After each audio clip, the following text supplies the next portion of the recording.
चौथे अवतार में भगवान नर नारायण बने, 5वें अवतार में कपिल भगवान भये, 6वें अवतार में दत्तात्रेय भगवान भये, 7वें अवतार में यज्ञ भगवान भये।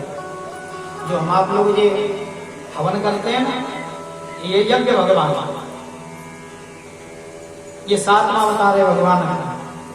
अच्छा, यहाँ भी एक बालक ने मुझे बताया कि यहाँ एक चर्चा भई, पंडित जी तुमने कोई यज्ञपति नाम बनाया। अच्छा, पहले तो विचार करेंगे यज्ञपति होता कौन है। परीक्षित मेन मुख्य यजमान बनता है परीक्षित। अच्छा, ब्राह्मणों की जहां कथा होती है, ब्राह्मण कोई कथावाचक हो, कभी देखना कोई यज्ञपति होता ही नहीं। स्वयं परीक्षित ही अर्धांगिनी को लेकर के मेन यज्ञ के उसको कार्य को संभालता है। अब तक कथावाचकों की गिनती हो गई है बहुत, सब याद कर रही है सब। तो कोई यज्ञपति बनने के बाद में एक दृष्टा बनाना चाहिए, जो अपनी देख रेख में कार्य को कराए, उसको कहते हैं दृष्टा। यज्ञ भागवत, श्रीमद् भागवत महापुराण सप्ताह ज्ञान यज्ञ कहते हैं इसको। दुर्गा सप्तशती का सचंडी महायज्ञ जब होता है तो उसमें बनता है यज्ञपति। सचंडी महायज्ञ हो उसमें बनता है, उसके बाद तो दृष्टा भी बनता है। बालक से कह रही पंडित तुमने बताई नहीं, उन्हें सत्य बता रहा हूं, कम से कम 150 कथा है हमारी। हाँ, यज्ञ हमेशा एक परिवार कथा कराता है, एक सामूहिक कथा नहीं। एक पर्सन कोई भी आदमी कथा कराए तो उसमें पूरा परिवार ही यज्ञपति है, एक को जरूरत तो नहीं बनाने की, पूरा परिवार यज्ञ करता है उसको। यज्ञ हमेशा पूरे परिवार को, मैंने कल भी कथा में कही थी कि पूरा परिवार मिलकर के पूजा कराएं और पूरा परिवार मिलकर यज्ञ करें। अब आगे तुम्हारा यज्ञ पर काम करेगा, इसलिए पूरा परिवार ही यज्ञपति है, एक नहीं। सामूहिक कथा जहां होती है पंचायती, उसमें परीक्षित कई जगह तो रोज बनाते हैं पंडित जी, एक नया रोज बनवा चाहिए। मैंने देखा है, हमने भी ऐसी कथा कही है, जो सामाजिक कथा होती है सामूहिक, रोज नई परीक्षित। क्योंकि अगर एक दूसरे को नहीं बनाएंगे तो फिर कथा में भीड़ कम होगी। सामूहिक कथा में यज्ञपति बनाते हैं, एक को रसोई का मालिक बनाते हैं, सबको काम बांटे जाते हैं, भैया तुम ये काम करो, तुम ये काम करो। और ये तो पितृ शांति के लिए कथा हो रही है, तो आपका तो पूरा परिवार ही परीक्षित है और पूरा परिवार ही यज्ञपति है। चुनने की जरूरत नहीं, एक भैया को बनना, सभी यज्ञपति।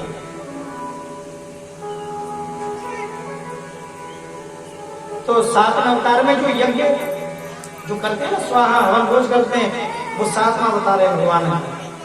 8वें अवतार में ऋषभ देव भगवान भये, 9वें अवतार में पृथु भगवान भये, 10वें अवतार में मत्स्य भगवान भये, 11वें अवतार में कच्छप भगवान भये, 12वें अवतार में धन्वंतरी भगवान भये, 13वें अवतार में भगवान मोहिनी बने, नर से नारी बन गए।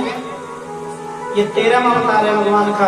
14वें अवतार में नरसिंह भगवान भये, 15वें अवतार में वामन भगवान भये, 16वें अवतार में परशुराम भये, 17वें अवतार में व्यास भगवान भये, 18वें अवतार में प्रभु श्री राम अवतार हुआ। 18वां अवतार है राम जी का। 19वें अवतार में भगवान नारायण के अंश है शेषनाग, वो भी राम बन के आए, बलराम। ये 19वां अवतार। 20वें अवतार में कृष्ण भये, 21वें अवतार में हरि अवतार हुआ, 22वें अवतार में हंस अवतार हुआ, 23वें अवतार में बौद्ध अवतार हुआ और 24वां अवतार अभी कलयुग में होगा। कल के नाम से होगा भगवान का अवतार।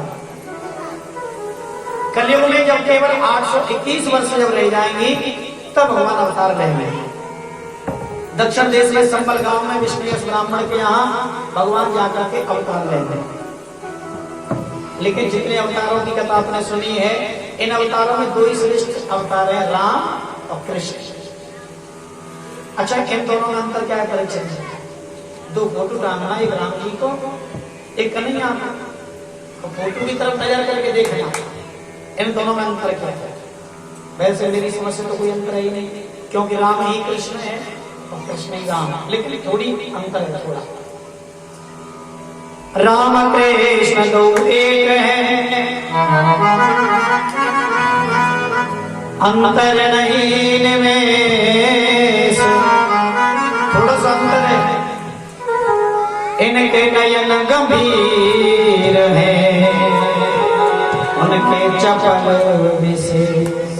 राम जी की आंखों की ओर देखना, गंभीरता दिखाई देगी, और कन्हैया की आंखों को देखना, चंचलता दिखाई देगी। यही अंतर है और कोई अंतर ना। सूत जी महाराज कहते हैं, ऋषियों अब थोड़ी वंशावली में सुनेंगे। नारायण भगवान के पुत्र ब्रह्मा भये, ब्रह्मा के पुत्र वशिष्ठ भये, वशिष्ठ के पुत्र शक्ति भये, शक्ति के पुत्र पाराशर भये, और पाराशर के पुत्र महर्षि वेद व्यास भये। पाराशर की पत्नी सत्यवती के गर्भ से व्यास भगवान प्रकट भये। तो व्यास जी एक दिन बैठे हुए समाधि में उनको एक वेद दिखाई दिया। एक वेद क्या है? एक वेद, वेद का नाम है परमात्मा। वासुदेव परा मेरा, वासुदेव परा मखा, वासुदेव परा योगा, वासुदेव परा क्रिया। एक वेद दिखाई दिया। एक वेद को देख करके उन्होंने उसके 3 भाग कर दिए, वेद बन गए 4। नाम अलग रख दिए, ऋग्वेद, यजुर्वेद, सामवेद, अथर्ववेद। अब 4 वेद बना के तैयार करे, लेकिन वेदों को हर कोई ना पढ़ सके, तो उन्होंने शास्त्र बनाए 6। और शास्त्रों को भी तो हर कोई नहीं पढ़ सकता, तो धीरे धीरे पुराण बनाना शुरू कर। और जैसे ही पुराण बनाना शुरू किया है, 17 पुराण बनकर तैयार हुए। थोड़ा असर क्या हुआ है?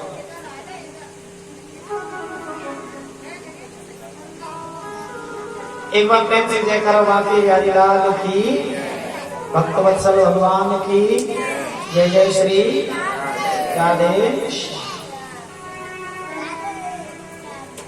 तो 17 पुराण बना के जब तैयार करी, लेकिन उनके मन में शांति नहीं है।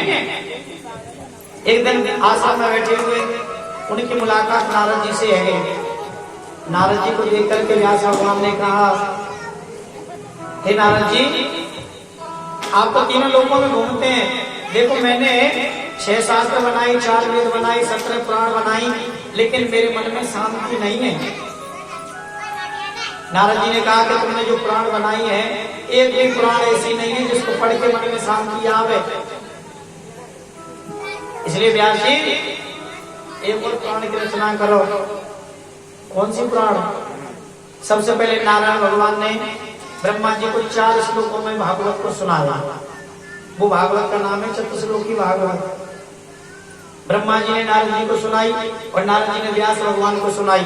ये चतुश्लोकी भागवत। इन 4 श्लोकों की भागवत को आप सुनो और सुन करके फिर इसका खंडन करो। तो जैसे उन्होंने 4 श्लोकों की भागवत को सुन करके खंडन किया है, 18,000 श्लोक बनकर तैयार रहे। हमारी ये भागवत कथा जो है ना, इस कथा में 18,000 श्लोक हैं। 18,000 श्लोक बना करके तैयार किए हैं। व्यास भगवान ने कहा, नारद जी बड़ी कृपा करी। एक बात बताइए, तुम्हारा मन हर समय परमात्मा में लगा रहता है, नारायण नारायण, आखिर कौन सा कर्म किया तुमने? अब नारद जी ने अपने पूर्व जन्म की कथा सुनाई।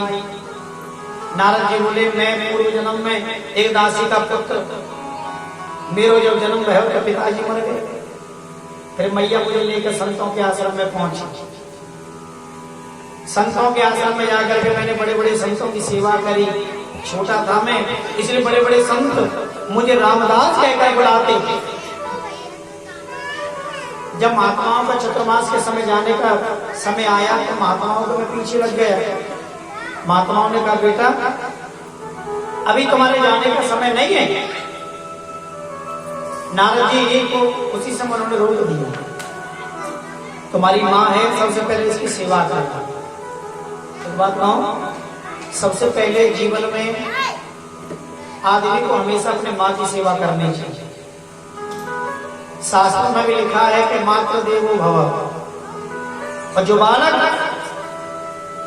अपने माता पिता की सेवा नहीं करता, जो बालक अपने माता पिता की सेवा नहीं करता, वो जीवन में सुख नहीं पा सकता कभी भी।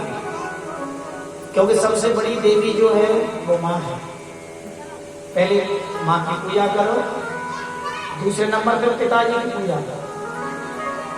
क्योंकि संसार में सबसे छोटा शब्द है माँ, एक ही अक्षर का है।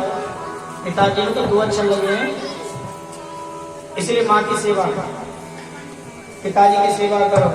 जब दोनों चले जाए तब आचार्य देवो भव। शास्त्रों में लिखा है मातृ देवो भव, पितृ देवो भव, आचार्य देवो भव। तब नंबर आ गया पंडित जी को। माँ बाप की सेवा करना रे।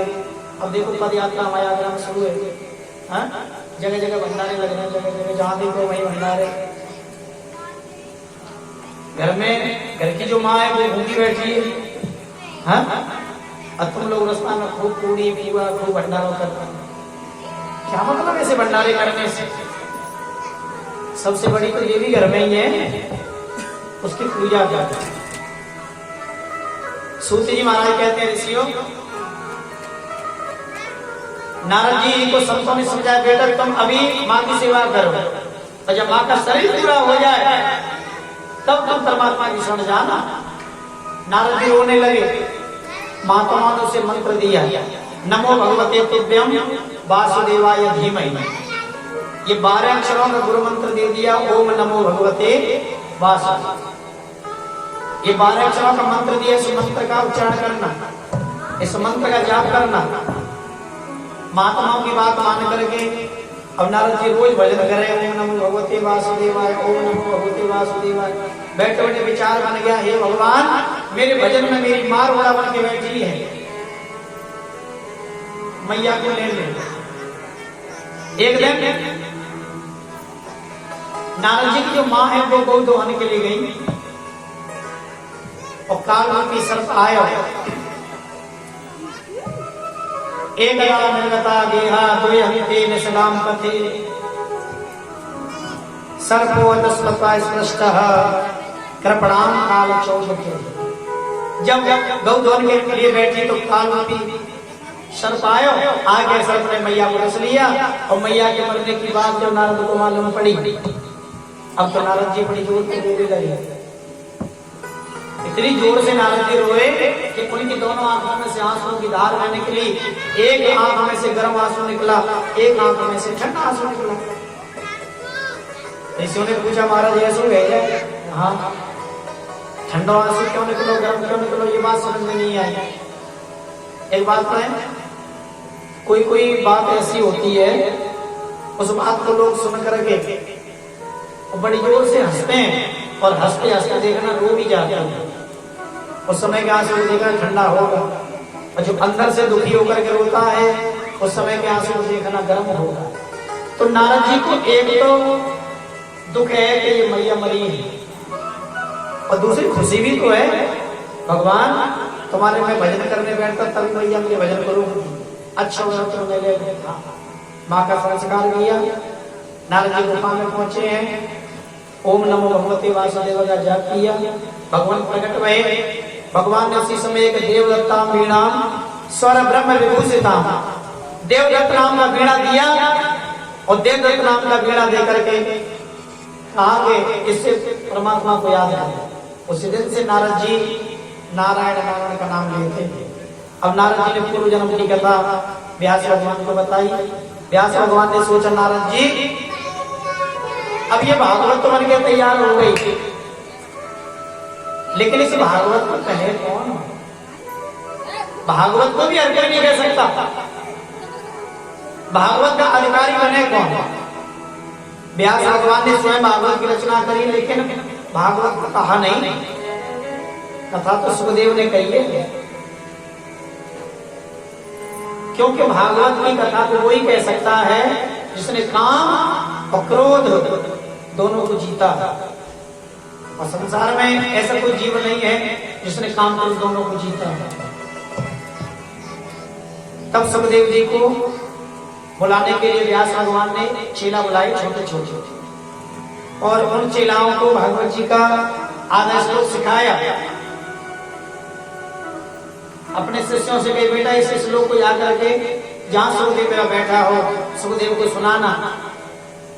शिष्यों ने उस मंत्र को सुना, मंत्र को याद किया, याद करके बड़े सुखदेव जी के पास उच्च स्वर में जा करके पुकारने लगे। बरहा भीड़म नटवर पहो कर्णयो कर्णकार विवृतवास कनकपे